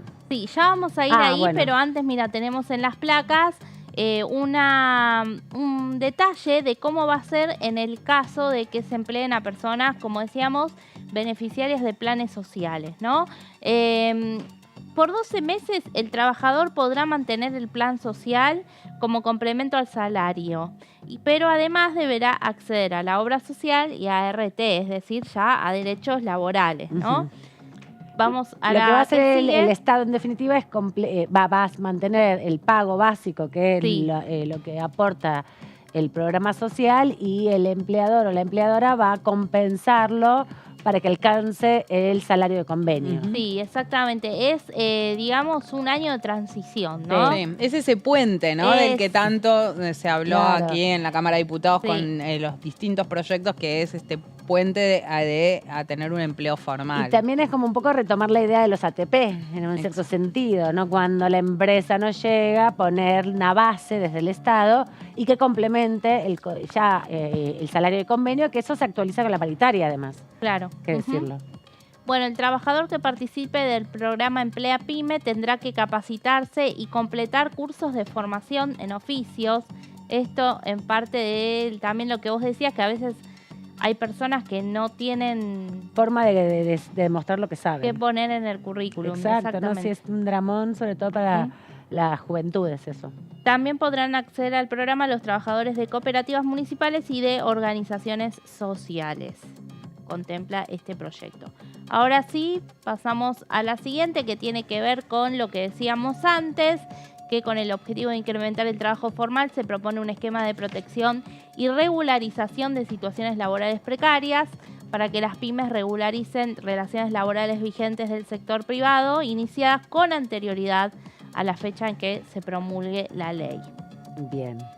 Vamos a ver cómo es esto. De acuerdo a este régimen, la empresa podrá rectificar la real remuneración o la real fecha de inicio de la relación laboral con los siguientes beneficios. Para la antigüedad, muy bueno, importante. Claro, ¿no? Desde cuántos años esa persona estuvo en negro. Queda liberada de sanciones penales y reduce conflictos judiciales.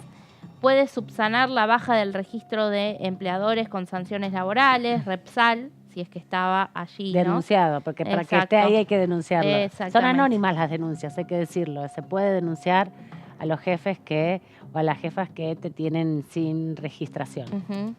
Bueno, accede a condonación de deuda por capital, intereses y multas por los trabajadores que se regularicen. Todo un perdón, ¿no? Acá vemos. La amnistía para el que no cumplió con lo que tiene que hacer en su momento. Pero bueno, hay mucha gente no regularizada. Sí, y esta regularización de las relaciones laborales deberá efectivizarse dentro de los 90 días corridos, contados desde la fecha de entrada en vigencia de la reglamentación de la ley, una vez que esto esté sancionado y cuando reglamentado. Se reglamenta son 3 meses corridos, días corridos, nada de días hábiles, nada de entrar en el mood judicial de que si 2 primeras, no. Acá 90 días corridos para regularizar la situación.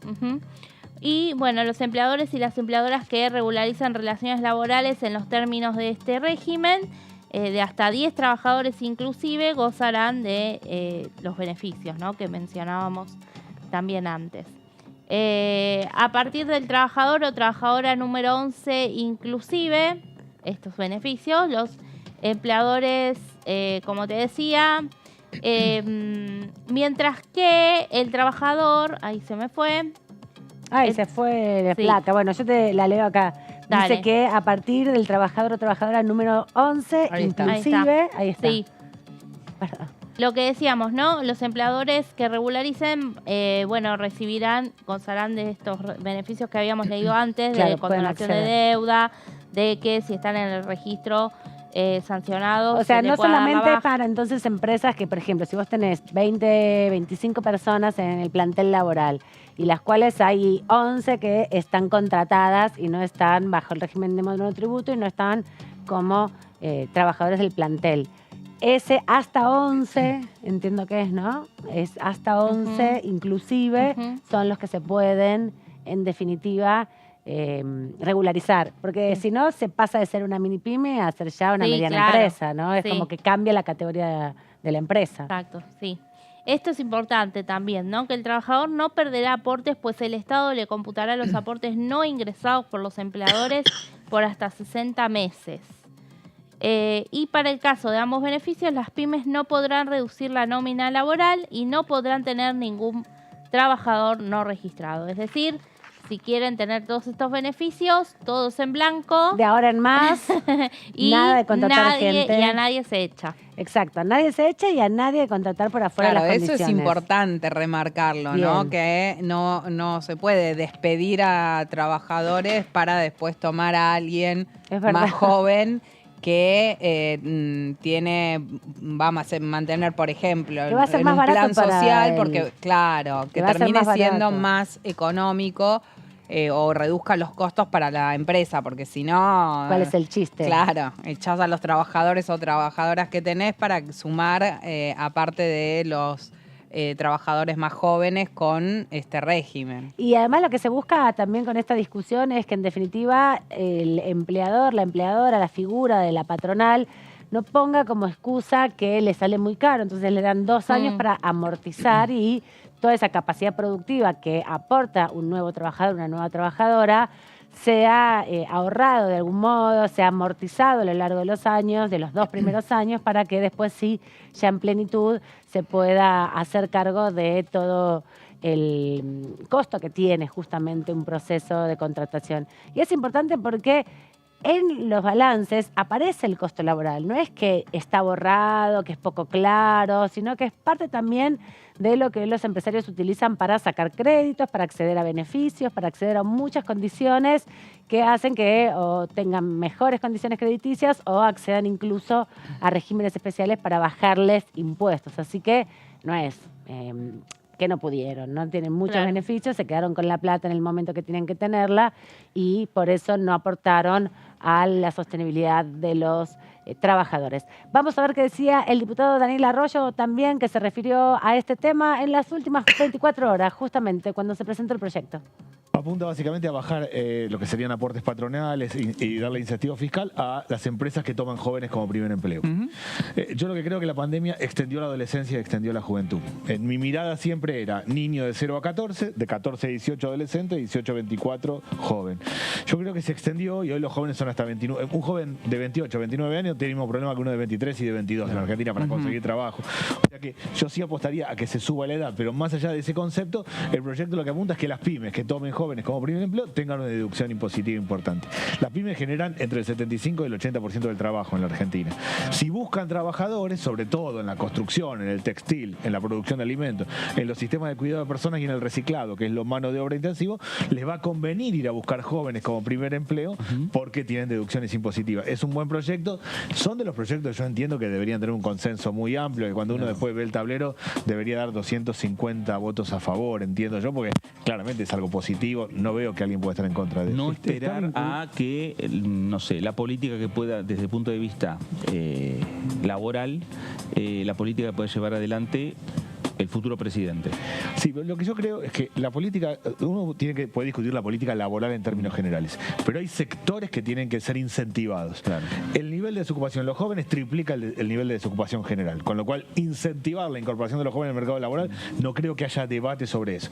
Una forma de hacerlo es bajar deducciones impositivas, de modo tal que yo, empresario, me conviene tomar un joven. Claro. Otra es al joven que quiere ser emprendedor, que no le interesa ser empleado, sino que está buscando desarrollar su propio emprendimiento, tener todo un esquema de máquinas y herramientas para acceder.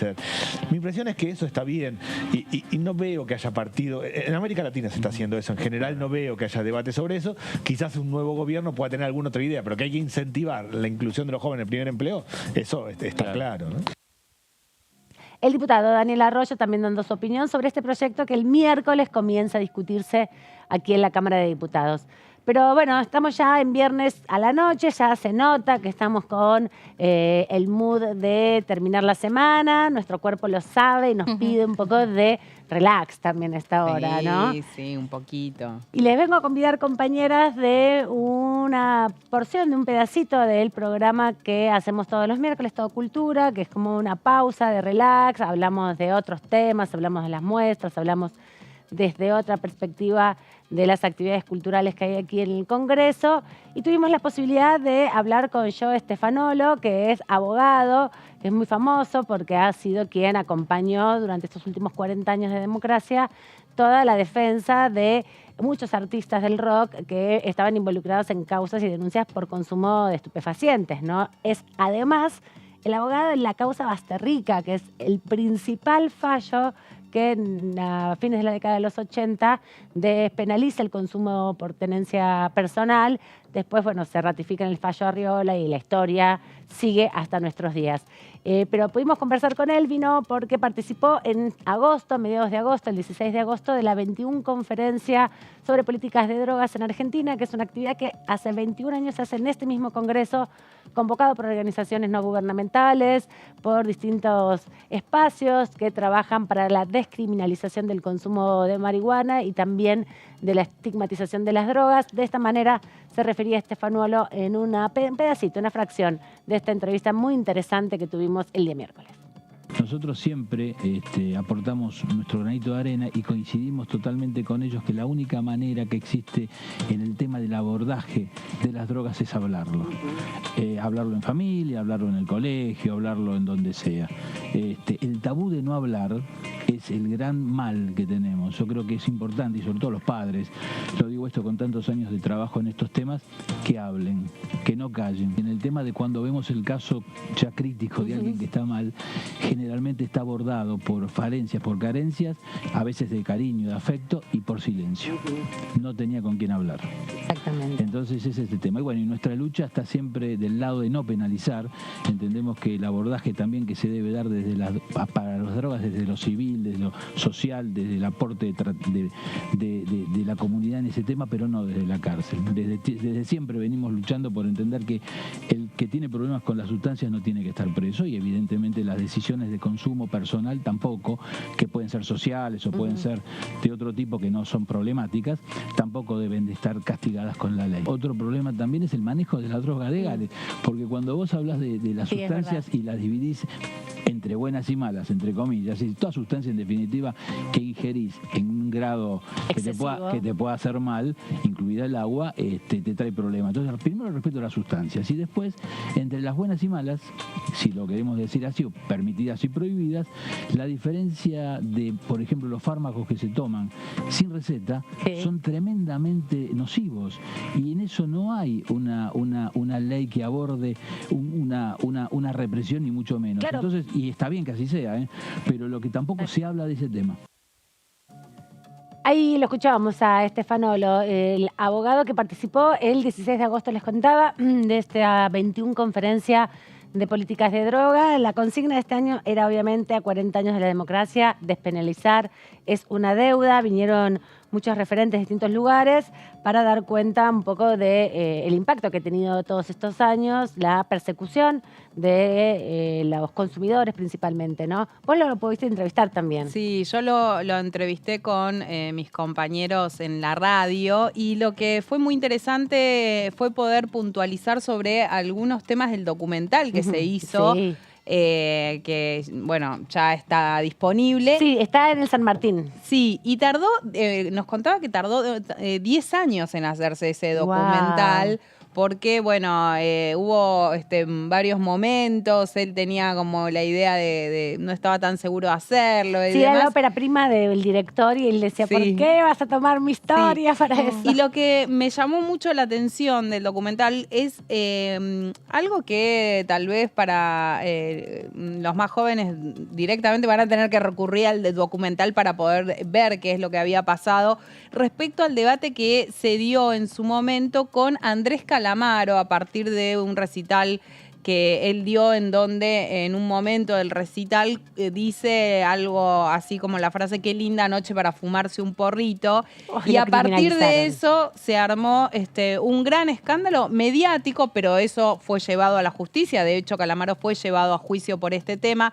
Stefanolo fue su abogado en ese momento y el debate se dio, por ejemplo, en el programa Hora Clave de Mariano Grondona. Sí. Y la verdad es que hoy, cuando estamos viendo los debates públicos que hay respecto a muchos temas y los discursos que hay por parte de candidatos de la derecha, escuchaba a Grondona y decía, qué loco, porque Grondona, como liberal en ese momento, como él mismo se definía, tenía una decisión de que ese debate se hiciera público, quiénes estaban a favor, quiénes estaban en contra, y él en un punto sentaba posición diciendo, a mí me parece que está bien que alguien pueda decir esto si lo quiere decir, con las salvedades del caso respecto a qué es lo que él pensaba sobre el consumo de drogas y demás. Y ahí Stefanolo fue clave no solamente en el juicio, sino en todo el debate público que se dio a nivel social. El juicio de Calamaro duró 10 años, nos contaba en la entrevista que tuvimos este miércoles, que además fue absuelto, obviamente, y también nos comentaba que fue una de las poquísimas, rarísimas excepciones donde la justicia pide disculpas a un encausado y a una persona criminalizada, como fue Andrés Calamaro, que fue contra mil estigmatizado, ¿no? Hablamos mucho también sobre eso porque él, Stefanolo, celebraba estas conferencias. Yo le preguntaba si va tanto tiempo, 21 años, discutiendo las distintas cosas y qué veía de positivo en estos 40 años de democracia. Y hace un saldo muy interesante y positivo, ¿no? Dice que ha habido un trabajo muy grande de la desestigmatización, que falta mucho todavía, que hay muchas deudas, que hay mucha persecución, por ejemplo, de los cultivadores que no están dentro de los registros, del Reprocan, por ejemplo, pero le preocupaba también en particular que no se pudiera poner en valor todo lo que se había hecho para tirar para atrás una construcción muy estigmatizante sobre los consumos problemáticos, por un lado, pero también sobre las adicciones, ¿no? Porque comentábamos también, y recuerden que a cuento de la discusión sobre alcohol cero al volante, cuando vino acá uno de los directores del Hospital Fernández planteó que el nivel de adicción que se tiene a los a las drogas legales, a los ansiolíticos, por ejemplo, o a los opioides, que están recetados por un médico, ¿no? Y él justo me decía, Stefanolo, me dice, claro, porque a vos te recetan, no sé, 2, 3 pastillas por ahí, por un tiempo determinado. Sí, los psicofármacos, ¿no? Que están tan extendidos. Y te compras todo el blister, dice. Entonces, ahí está la otra parte sin que nadie te controle.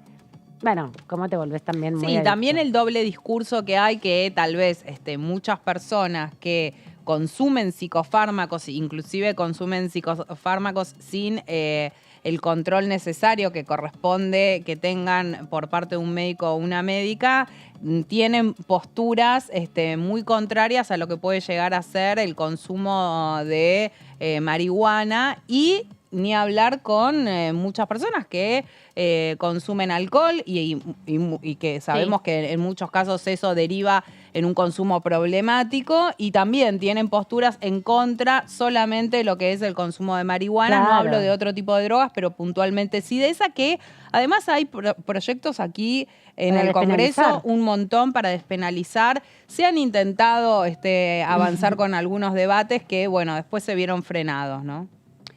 Vamos a ver, de los últimos debates se dieron en el Senado. No sé si no fue hace 2 años ya, no el año pasado, sino el anterior. Hubo varios, sí, fue el anterior porque fue antes que se fuera de la Comisión de Seguridad Interior, el catamarqueño Dalmacio Mera, te acordarás, Sí. él la presidía, y ahí se dio este debate para ir hacia una reforma de la ley de estupefacientes. Efectivamente, vamos a escuchar un pedacito más de lo que decía Joe Stefanolo este miércoles cuando nos visitó en Todo Cultura. Pueden repasar la entrevista completa en el YouTube de Diputados TV, ahí está el programa. Fue el primer entrevistado que tuvimos, así que muy rica esta entrevista. Qué bueno que se hable, por eso te digo, qué lindo que tengas este lugar y que podamos hablar del tema, porque yo creo que cuando la gente escucha, se informa. Acá es un disparador, vos hablas de algo y te vas, pero la persona que te escuchó, si tiene inquietud, va a buscar, y hoy se busca tan fácil todo, que permite que te acerques a lugares como por ejemplo Intercambios, que estuvo en el Congreso, que tiene montones de profesionales que te pueden explicar, ayudar, auxiliar y te dan conocimiento de cómo manejarte si tu hijo tiene un problema, por ejemplo. Y Llamen a Joe es la ópera prima de Hernán Ciceles, que decidió abordar un poco algunos casos y algunas cuestiones de mi trabajo en tantos años de derecho, y bueno, se tomaron algunos puntos que son para él destacados. Hizo una película muy dinámica que me parece, más allá de mi figura y de mi presencia, es muy ágil y tiene un ritmo que convoca a que se siga y tiene el tiempo justo. Además. También sirve para ver cómo funciona la justicia, ¿no? Es una manera de ver cómo funciona, cómo no funciona.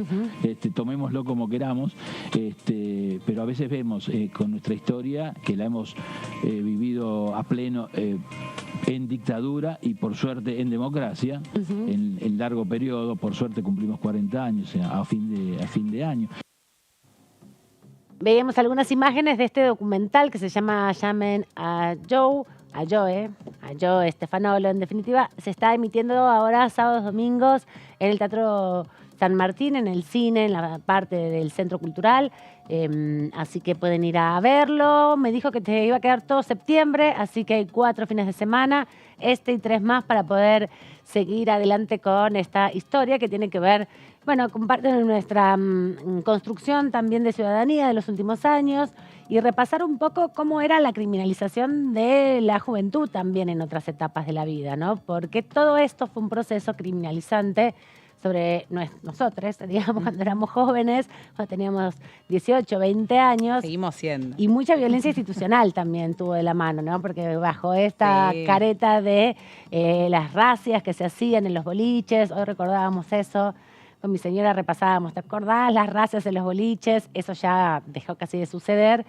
Y sobre todo la persecución de los distintos tribus urbanas, ¿no? La estigmatización, la persecución y la forma de meter presos un montón de pibes, un montón de perejiles que están todos con causas y que les impide, por ejemplo, desarrollarse en sus vidas personales, ¿no? Sí, es interesante porque también en el documental se hace un abordaje de esta temática en un momento histórico como fue la última dictadura cívico-militar, donde muchas de las bandas de rock que después tuvieron una prevalencia en los primeros años de la democracia o tuvieron una mayor presencia, si se quiere, nacieron durante la última dictadura cívico-militar. En medio de la prohibición. Exactamente, y Stefanolo contaba que, bueno, él tenía que ir a sacarlos de la comisaría en ese contexto a muchos de ellos, ¿no? Y también pensaba esto que decías vos, Meli, que dejaste pasar, justamente que tiene que ver con un contexto donde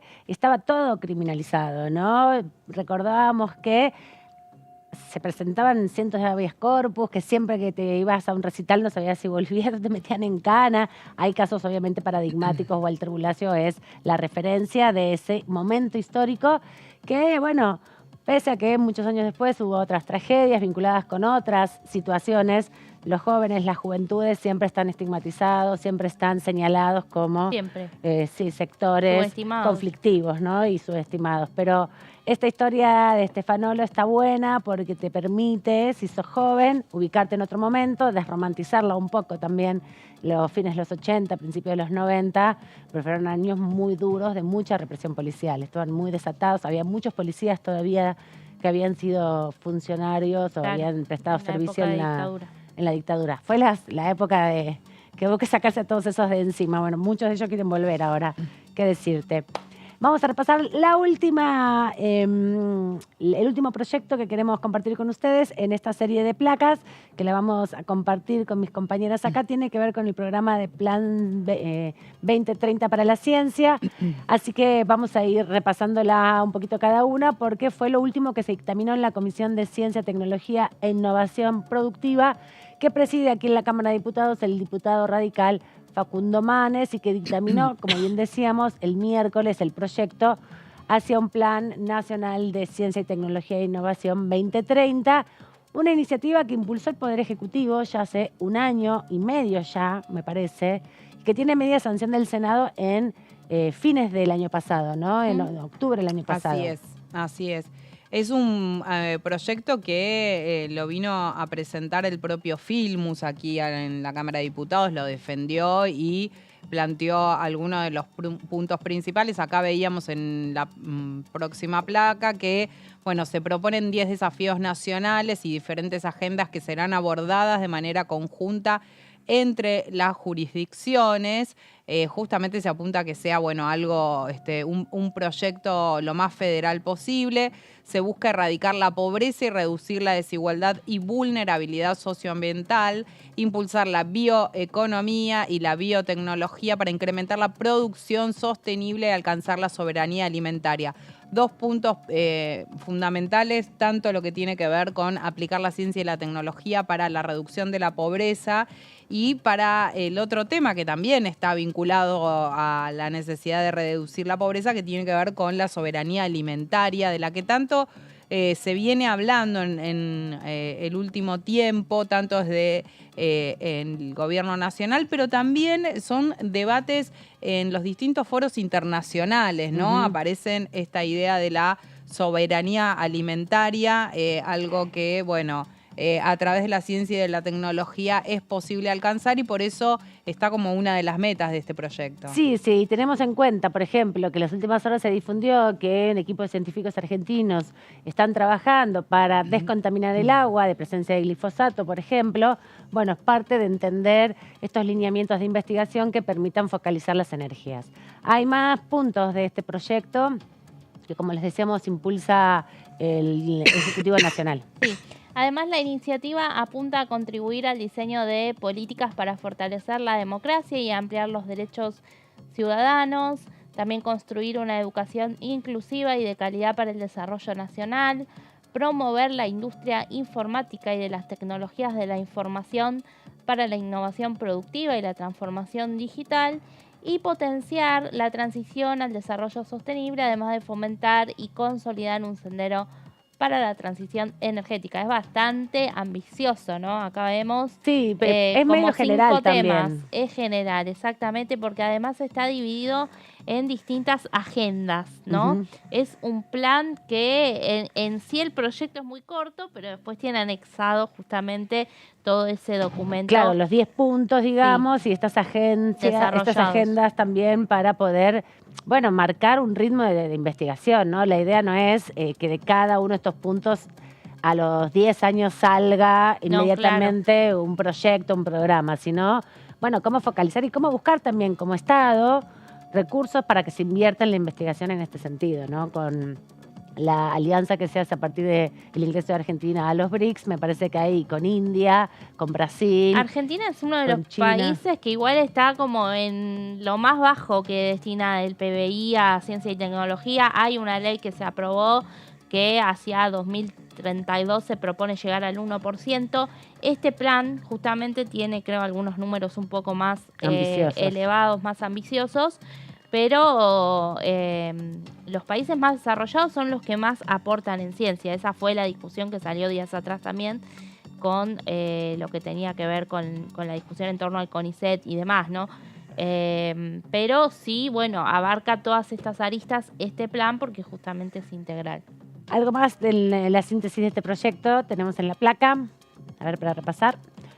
Otra de las metas es lograr una salud accesible, equitativa y de calidad, desarrollar los sectores espacial, aeronáutico, de las telecomunicaciones y de la industria para la defensa, fortalecer la investigación marítima, la soberanía y el uso sostenible de los bienes del mar argentino. Y acá tenemos lo que te decía de los números. Se proyecta una inversión del 0,85% del PBI en 2025. En 2020 fue del 0,52% y del 1,70% en 2030, es decir, ampliarlo, porque según la ley que tenemos vigente de financiamiento a la ciencia, sería de 1% en 2032, ¿no? Hoy tenemos una placa más para terminar este punteo, digamos, de lo que se aprobó en el dictamen el día miércoles. Es importantísimo que estemos reunidos acá por la ciencia y la tecnología. Actualmente este proyecto 2030 tiene media sanción del Senado por unanimidad. Esto es lo que dijo el ministro de Ciencia y Tecnología, Daniel Filmus, durante la presentación del proyecto, que como decíamos, bueno, vino a defenderlo aquí a la Cámara de Diputados. Y bueno, hay cierta expectativa, como con otras iniciativas, que se pueda llevar al recinto antes de fin de año. Contábamos que un poco tal vez los proyectos que no están tan circunscriptos a los temas económicos, ni hablar a los temas de reforma judicial y demás. Olvídate. Pero bueno, que tienen más chances de poder llegar al recinto y poderse aprobar. Además, en esta discusión que se dio el miércoles en la Comisión de Ciencia, Tecnología y Desarrollo Sustentable, estuvieron diputados de la oposición, estuvo Dania Tabela, estuvo, bueno, obviamente Facundo Manes, que es el presidente, ambos de dos vertientes del radicalismo, un poco los únicos, como voz cantante, apoyando con críticas, obviamente, el proyecto, planteaban esto que era demasiado general, que se podría puntualizar un poco más. Pero bueno, como el proceso de elaboración de este Plan Ciencia 2030 se desarrolló en el Consejo Federal de Ciencia y Tecnología, hay ahí una relación directa con quienes tienen que aplicar este proyecto una vez que se convierta en ley. Así que es muy probable que se apruebe o que se pueda llevar al recinto. Dicen que por ahí el 19, ¿no? Pero está difícil. Hay elecciones en el Chaco. Dicen mucho. Al final, la semana que viene, ahí me están comentando, no va a haber reunión de juicio político. Si no, se pasa para el 21, se posterga una semana más. Se sigue posponiendo. Bueno, estamos llegando ya al final, si me dicen que sí. Efectivamente, desde el otro lado de los controles. Vamos a agradecerles el ratito que estuvieron con nosotras en este día de hoy viernes. Gaby, bueno, que tengas lindo fin de semana. Bueno, muchas gracias. Que descanses, que te repongas. Meli, gracias por esta tarde, por compartir con nosotros. También por tu jornada doble del día de hoy. Los vamos a dejar a ustedes con un resumen que hace la Cámara de Diputados de las actividades más importantes de la jornada para que refresquen antes de irse a descansar todo lo que dejó de trabajo esta semana la Cámara. Hasta la próxima.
Democracia siempre. Diputados Argentina.